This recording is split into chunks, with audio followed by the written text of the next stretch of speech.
Big Snow Bear was fighting against the captain, and it seemed that the battle was on equal footing, but the captain began to attack harder, causing the big paw of the Snow Bear to be turned the other way. The captain continued to beat him with his big axe. The other guys who watched this admired their captain. After all, they had expected this kind of behavior from him. For he was an experienced hunter, and different from the others, he had handled almost an entire pack of snow bears almost single-handedly, and was sure of himself. The boys decided to take all but the organs of the meat to provide food for themselves. With this meat, they could survive for a few days. It was a wonderful start for them. The captain began yelling at his charges that it was all nonsense after all. We can't relax until we're out of the woods. After all, we've only made it through now because of him, and by now the others should be bear snacks by now. But those others the captain was talking about, that was us. We continued to walk through the snowy forest, but the girl began to tell me that we couldn't go any farther. I asked why not. She pointed her hand into the trees and asked me if I could see that this whole area marked by gentle bears and the whole forest was snow bear territory, and we should go back before the monsters showed up. But I started to tell her that if this area belongs entirely to the snow bears, then we shouldn't go back. After all, I have a plan, and that's why we're going deeper into the woods. But that girl started to get nervous because she didn't want to hear what I was telling her. She thought I was just in a hurry to die. I went on to say that this was snow bear only territory in the woods, and we should only worry about bears. Better to deal with snow bears than snow elves. If there are a lot of snow bears in the area, it must mean that there are no more powerful predators here, so we won't run into any stronger monsters. After these reflections, the girl realized that I was right. She couldn't understand why she hadn't thought of that.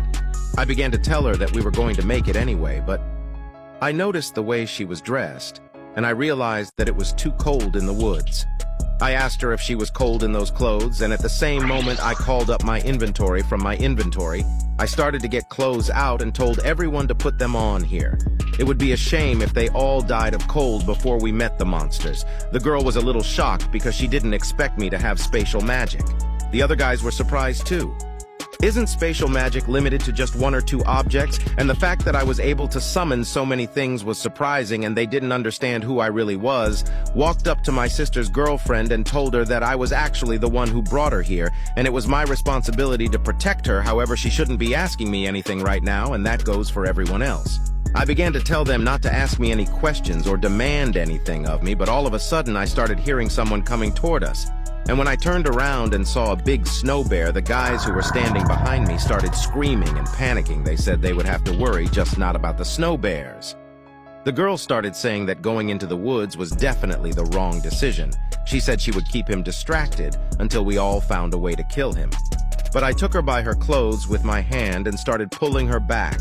And she didn't understand what I was doing, but I started talking in a way that made everyone understand that I was going to hunt monsters. But the girl still insisted and said it didn't matter how strong I was because it was still a high-ranking monster. But I couldn't lose the experience right in front of me. So I started to change my title. After all, the title, He Who Surpassed the Enemy, is awarded to those who heroically defeated the enemy, and my characteristics increase in proportion to my loss of health characteristics, increase by 1% for each percentage of health lost, and at that very moment, the big snow wolf started attacking me. I was able to jump up the mountain and began to think that if I added the effect of the title to my current level, I could destroy it with my bare hands. While I was in the air, I flew straight at him and hit him with all the force of my hand right on his head. The impact knocked the big snow wolf off his feet, and he fell to the ground as if he'd been pressed inside. The whole group that came here with me was shocked by what they saw. After all, they were not expecting that I could take down a snow bear with one blow. But I was sitting on a dead snow bear, and I realized that's exactly what I thought, because this is an unusual dungeon. The experience I get in it is different too, and my level instantly went up. The girl who examined it didn't understand who I was. At the same time, outside the gate, the head of the white tiger began to question the hunter. "What is your business, Hunter Jin Wo, and why did you come here to the entrance of the dungeon?" But the hunter replied that it was none of his business, he was just having fun. The head of the white tiger understood that he should not think about those red gates, for nothing could be done anymore. Behind that gate might not be a dungeon, but a desert with temperatures over 60 degrees, a jungle with poisonous snakes and insects, or an extremely cold snow zone where you could get severe frostbite. but chances of them coming back alive are minimal. But the hunter wanted to see what would happen next, to see something so rare just walking by. But that's pretty troublesome, and he can't just wait here for this dungeon to open. The inspector stood near the others and began to ponder that Jin was lucky, for this is a red gate, and even an S-level hunter is powerless here, but he'll be even luckier if he can come back alive. But at this time already, when the sun had set, we sat in the woods and lit a fire, and on it we ate the meat that had been achieved during the battle with the gentle bears. The guys started to eat the meat, but for them the bear meat was a little tough, but it was pretty tasty. Girlfriend's sister's girlfriend I brought here started telling me that my sister really doesn't do anything at home except do her homework, and say she hangs words on the wall instead of wallpaper to study in her sleep, but I told her that she is just like them. Guys come home, she plays, eat, and sleep at home. We have Sonia, who loves fried chicken, but my sister's girlfriend thought I was lying because she is so good studying, but I myself could not believe it, because when we were younger we were together playing arcades. Guys who were sitting across from us in the beginning whispered among themselves that they thought that the number of ambushes of snow bears, but it was because our captain took care of them. He killed a snow bear with his bare hands, and at this point I got up and started to leave, but the girl started Ed to ask me where I was going, and I told her 100 times I've eaten already, I'll go do exercise.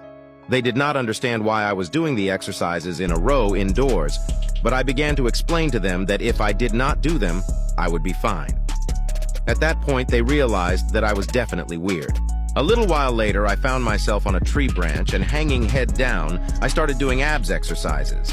But that quickly bored me, as I couldn't afford to fall behind the group and end up in the penalty area. So I decided that when I warmed up, it was time to go hunting. I didn't get much farther away, at which point a bunch of awful snow bears started advancing toward me from some black portal I stood in front of them. But the question arose, will my shadow soldiers be enough for all of them? And as soon as I said the word rise, a terrifying shadow appeared behind me from which my soldiers began to emerge. It felt as if there was complete darkness around me, so deep and black that no one who looked could see further than 10 m from my shadow. Little by little, my shadow soldiers began to appear. They were so black that the white snow disappeared against them, and I began to tell them, but they had already understood their first assignment.